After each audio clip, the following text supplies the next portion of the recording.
अस्सलाम वालेकुम नाज़रीन, हम इस वक्त मौजूद हैं झंग के अंदर।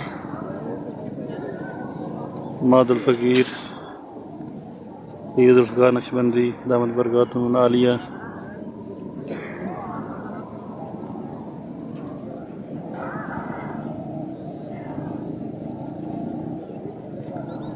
आज ख़त्म बुखारी है। काफ़ी सारे मेहमान यहाँ पे आए हुए हैं।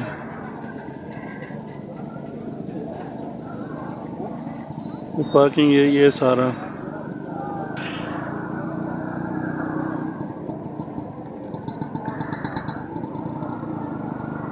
काफ़ी सारे लोग यहाँ पे मौजूद हैं। ये आज प्रोग्राम इंशाल्लाह मगरिब से ईशा के दरमियान इंशाल्लाह होगा।